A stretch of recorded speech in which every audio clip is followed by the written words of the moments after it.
Hello दोस्तों, स्वागत है आप सबका इस आपके पुराने YouTube चैनल में। और आज हम चर्चा करने वाले हैं 5 ऐसे डिफिकल्ट वर्ड्स की जिसकी शुरुआत हमने पिछली क्लास में पिछले वीडियो में की थी। पहले भी हमने 5 डिफिकल्ट वर्ड्स की बात की थी जो कि कॉम्पिटिटिव एग्जाम्स के पर्पज से, यानी कि कंपटीशन में आने वाले वर्ड्स की चर्चा हमने पिछली क्लास में भी की थी। और ना केवल वर्ड्स बल्कि उनके एंटोनिम्स की यानी अपोजिट वर्ड्स की। उसी वीडियो को आगे बढ़ाते हुए आज हम अगले 5 वर्ड्स की चर्चा करने वाले हैं। देखते हैं कि वो 5 वर्ड्स क्या हैं। सबसे पहले ऊपर हमने यहाँ पे हेडिंग दी हुई है words for competitive exams purpose, यानी कि वो वर्ड्स जो कंपटीशन में आने की संभावना है जिनकी।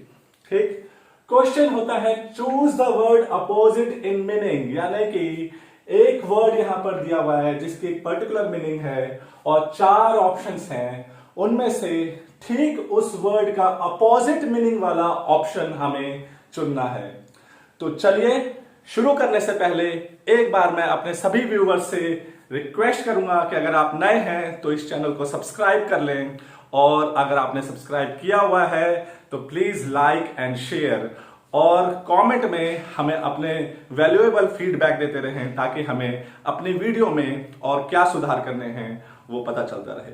तो चलिए, बिना टाइम वेस्ट किए शुरू करते हैं आज के उन 5 वर्ड्स की। पहला वर्ड है एफिमिनेसी। एफिमिनेसी, राइट प्रोनाउंसिएशन इज एफिमिनेसी। इसका अर्थ है स्त्रीत्व, यानी ऐसा व्यक्ति जिसमें स्त्री के गुण हों। आप लोग कई व्यक्तियों को देखते होंगे, चाहे कई पुरुषों को देखते होंगे जिसमें स्त्री वाले गुण होते हैं। तो ऐसा व्यक्ति जिसमें स्त्री के गुण हो, वो स्त्रियों की तरह बोलता हो, उसका चाल ढाल स्त्रियों की तरह हो, तो ऐसे व्यक्ति जो है एफिमिनेसी वाला गुण रखते हैं। ओके, अब ऑप्शंस की बात करते हैं। पहला ऑप्शन है बोरिशनेस। बोरिशनेस, बोरिशनेस मीन्स होता है असभ्य, रुड, यानी ऐसा व्यक्ति जो दूसरे की भावनाओं को कोई भी तूल नहीं देता, दूसरों की भावनाओं की कद्र नहीं करता, वो व्यक्ति असभ्य है। So that person is called boorishness. उसकी जो क्वालिटी, उसका जो गुण है या अवगुण कहें, वो बोरिशनेस कहलाता है, असभ्यता कहलाता है। सेकेंड वर्ड इज अट्रैक्टिवनेस, आकर्षण। अट्रैक्टिव मीन्स आकर्षक होता है, उसी वर्ड से बना है। अट्रैक्टिवनेस मीन्स आकर्षण, यानी किसी को अपनी ओर आकर्षित करना, कुछ आकर्षण हो उसमें, कुछ ऐसी बात हो कि आप उसकी तरफ खींचे चले जाएं। आकर्षण, जैसे प्रकृति में वो बात होती है जिसमें आकर्षण होता है। जब आप पहाड़ों में घूमने जाते हैं तो उसकी तरफ आकर्षित हो जाते हैं क्योंकि उस प्रकृति में, उस नेचर में वो आकर्षण होता है। Next word is aggressiveness.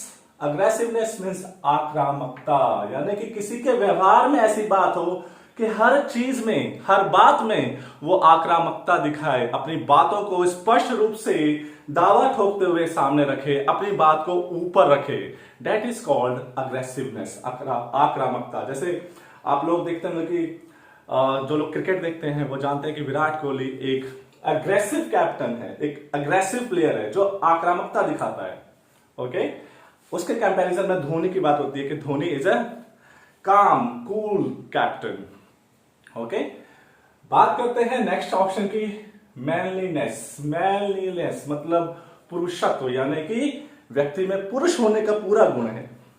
अब आप देखेंगे कि जो हमारा मेन वर्ड था एफिमिनेसी, जिसका मतलब होता है स्त्रीत्व, यानी व्यक्ति में स्त्री के गुण होना, और यहां पर है मैनलीनेस मतलब व्यक्ति में पुरुष के गुण होना, पुरुषत्व।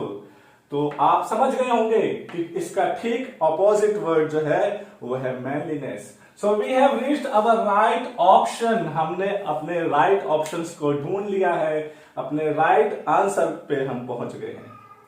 चलिए बात करते हैं सेकेंड वर्ड की। Second word is Placid. Placid, Placid means शांत, शांत स्वभाव वाला व्यक्ति। शांत स्वभाव वाला व्यक्ति जो बहुत शांत हो, हर बात को शांति से करे, उसमें एग्रेसिवनेस ना हो, ये देखो आक्रामकता ना हो, शांत व्यक्ति। बात करते हैं ऑप्शंस की। A option is dull. Dull means नीरस, यानी कि जिसमें कोई आकर्षण ना हो, नीरस हो, कोई रस ना हो, तो that is called dull. Placid शांत स्वभाव वाले का ऑपोजिट नीरस तो नहीं हो सकता। आगे ऑप्शन देखते हैं।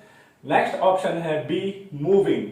मूविंग मीन्स तीव्र भावनाएं उत्पन्न करने वाला, यानी कि ऐसा व्यक्ति जिसमें तीव्र भावनाएं उत्पन्न होती हैं, वो अपनी भावनाओं पर वह कंट्रोल नहीं कर पाता, उसमें बहुत सारी भावनाएं जो है वो एकदम से उत्पन्न होती है। सो तीव्र भावनाएं उत्पन्न करने वाला, that is called moving. Moving means चलने वाला भी होता है, लेकिन यहां पर क्योंकि हमें जो हमारा वर्ड होता है उसके अकॉर्डिंग भी हमें मीनिंग लगाना पड़ता है, क्योंकि एक ही वर्ड के आप लोग जानते होंगे कि कई सारे मीनिंग होते हैं। तो यहां पर इसका मतलब हो सकता है तीव्र भावनाएं उत्पन्न करने वाला। अगर आप ऐसा लेते हैं कि चलने वाला, ओके, मूविंग, हिलने डुलने वाला, तो तब भी इसका अपोजिट ये नहीं हो सकता। चलिए नेक्स्ट की बात करते हैं।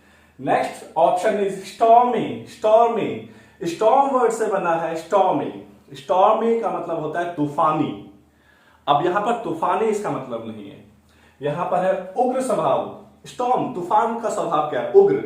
तो यहां पर इसका अर्थ है उग्र स्वभाव वाला, यानी अग्रेसिव व्यक्ति जिसमें उग्र स्वभाव हो। अग्रेसिव यहां पे हमने देखा था आक्रामकता, यानी उग्र स्वभाव होना, वही यहां पर है स्टॉर्मी, उग्र स्वभाव वाला व्यक्ति। तो आप देखेंगे यहां पर प्लेसिड का मतलब है शांत स्वभाव वाला व्यक्ति और स्टॉर्मी का मतलब है उग्र स्वभाव वाला व्यक्ति, यानी कि हम अपने राइट ऑप्शन पे करीब करीब पहुंच गए हैं। लेकिन इसको टिक करने से पहले हम अपने लास्ट ऑप्शन को देखते हैं, that is urgent. Urgent means होता है तीव्र या तत्काल। इस वर्ड से आप लोग भली भांति वाकिफ होंगे, जानते होंगे इस वर्ड को, हम अपने आम जीवन में इसको यूज करते रहते हैं, अर्जेंट, तीव्र या तत्काल। तो ये भी इसका ऑपोजिट मीनिंग नहीं है, यानी कि स्टॉर्मी ही हमारा राइट आंसर है। Right answer is stormy. Placid शांत स्वभाव वाला व्यक्ति, स्टॉर्मी उग्र स्वभाव वाला व्यक्ति। अपोजिट मीनिंग ढूंढना है हमें, choose the word opposite in meaning, विपरीत अर्थ वाला। चलिए नेक्स्ट वर्ड पे नजर डालते हैं। Next word is fake. आप सभी लोग इस वर्ड को अच्छे से जानते होंगे। फेक मीन्स होता है नकली या जाली। नकली या जाली, फेक। बात करते हैं ऑप्शंस की। फर्स्ट वर्ड इज फैंसीफुल, काल्पनिक। फैंसी मीन्स काल्पनिक होता है, फैंसीफुल फैंसी वर्ड से बना है। फैंसीफुल मीन्स कल्पना वाला, काल्पनिक। बी ऑप्शन इज आइडियल, आदर्श। आइडियल मीन्स आदर्श।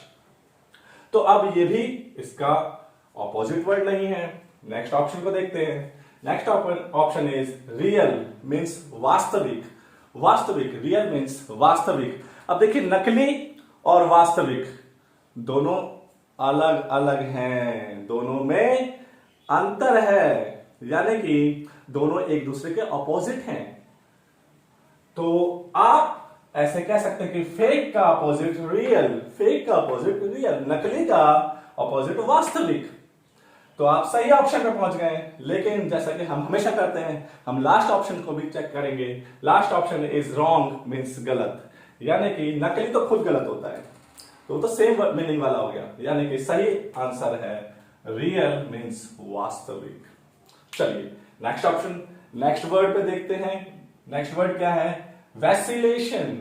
वैसिलेशन, वैसिलेशन जिसमें ऐसा व्यक्ति जिसमें निर्णय लेने की अक्षमता हो, यानी कि वो निर्णय लेने में सक्षम ना हो, उसके पास बहुत सारे विचार हो सामने, बहुत सारे ऑप्शंस हो, लेकिन उनमें से वो किसे चुने वो निर्णय नहीं ले पाता। जैसे कि अगर कोई ऐसा स्टूडेंट है जिसके सामने ऑप्शन रखे हुए हैं लेकिन वो निर्णय नहीं ले पा रहा कि कौन सा ऑप्शन सही होगा, तो वह वैसिलेशन की स्थिति में है, यानी कि वो निर्णय लेने की अक्षमता की स्थिति में है, वो सक्षम नहीं है निर्णय लेने में। चलिए ऑप्शंस पे नजर डालते हैं। पहला ऑप्शन है स्टेडफास्टनेस। स्टेडफास्टनेस 3 वर्ड से मिलकर के बना है स्टेडफास्टनेस, जिसका मतलब होता है दृढ़ता, यानी ऐसा व्यक्ति जो दृढ़ हो, जो निर्णय लेने में पूरी तरह सक्षम हो, दृढ़ता से निर्णय ले सके। तो अब आप देखेंगे कि भाई यहां पर निर्णय लेने में अक्षम था, यहां पर निर्णय लेने में सक्षम है, यानी कि ऑपोजिट वर्ड तक, ऑपोजिट मीनिंग के वर्ड तक हम पहुंच चुके हैं। लेकिन बाकी ऑप्शंस को देखते हैं पहले। B option is remorse. Remorse means होता है पछतावा, पछतावा, कोई गलती की और उसका बाद में पछतावा हो। रिमोर्स मीन्स पछतावा, तो पछतावा इसका ऑप्शन नहीं हो सकता, राइट ऑप्शन नहीं हो सकता। नेक्स्ट वर्ड देखते हैं, रिलीफ। रिलीफ मीन्स राहत, राहत भी इसका सही ऑप्शन, सही अपोजिट मीनिंग वाला वर्ड नहीं है, बिल्कुल अलग मीनिंग है इसकी। वैसिलेशन मीन्स होता है निर्णय लेने में सक्षम ना होना, जबकि रिलीफ मीन्स है राहत।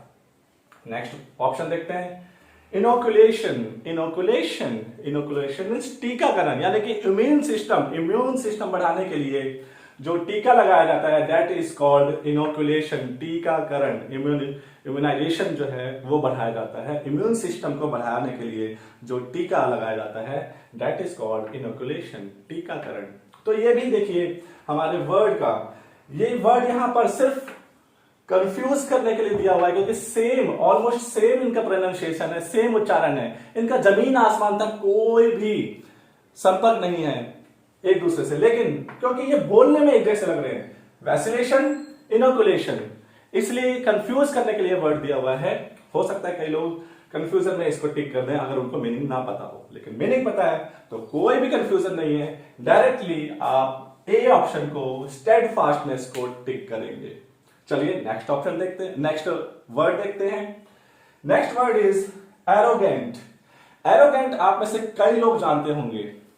एरोगेंट मीन्स होता है घमंडी व्यक्ति, अभिमानी व्यक्ति, जिसको अपने काम पर, अपने पैसे पर या किसी भी चीज पर, अपनी सुंदरता पर, यानी कोई भी ऐसी चीज है जिस पर उसको घमंड है, अभिमान है, so that person is called arrogant. Arrogant वो व्यक्ति जिसको अपने पर घमंड होता है, एरोगेंट कहलाता है, अभिमानी कहलाता है। ऑप्शंस पे नजर डालते हैं। पहला ऑप्शन है हॉटी। हॉटी, इसमें जीएच बीच में आ रहा है लेकिन उसका प्रोनाउंसिएशन नहीं होता, दैट इज साइलेंट। तो हॉटी, जैसे नॉटी वर्ड होता है, ये है हॉटी। हॉटी मीन्स अभिमानी, इसका मतलब भी अभिमानी होता है, यानी कि आप कह सकते हैं कि एरोगेंट का सिनोनिम है, समानार्थक शब्द है हॉटी, अभिमानी। Next option is proud. Proud means होता है गर्व, लेकिन अगर व्यक्ति के लिए यूज किया जाए तो इसका मतलब भी अभिमानी होता है। He is a proud man, वो एक अभिमानी व्यक्ति है, घमंडी व्यक्ति है। तो प्राउड मीन्स भी अभिमानी होता है, यानी कि ये भी सही ऑप्शन नहीं है, सिनोनिम है, हमें एंटोनिम चुनना है, अपोजिट वर्ड चुनना है। नेक्स्ट ऑप्शन को देखते हैं। Next option is selfish. Selfish means होता है स्वार्थी, ऐसा व्यक्ति जो सिर्फ अपने स्वार्थ के बारे में सोचता है, जो सिर्फ अपने बारे में सोचता है, उसे हम स्वार्थी कहते हैं, इंग्लिश में उसे सेल्फिश कहते हैं। तो ये भी सही ऑप्शन नहीं है। नेक्स्ट बात करते हैं नेक्स्ट ऑप्शन की, जो कि है मोडेस्ट। मोडेस्ट ऐसे व्यक्ति को कहते हैं जो निश्चल होता है, जिसमें किसी प्रकार का छल ना हो, और क्योंकि उसमें छल नहीं है, वो किसी से छल नहीं करता, किसी प्रकार का घमंड भी नहीं करता, उसमें किसी प्रकार का अभिमान भी नहीं होता। तो आप इससे समझ सकते हैं कि यहां पर एरोगेंट मीन्स अभिमानी और मोडेस्ट मीन्स निश्चल, जिसमें कोई छल ना हो, जो कोई छल ना करता हो, यानी कि हम अपने सही ऑप्शन पे पहुंच चुके हैं। सही ऑप्शन है मोडेस्ट। इस तरह से हमने आज अगले 5 डिफिकल्ट वर्ड्स की बात की, और उम्मीद करता हूं, आशा करता हूं कि आपको ये सभी वर्ड्स पसंद आए हों।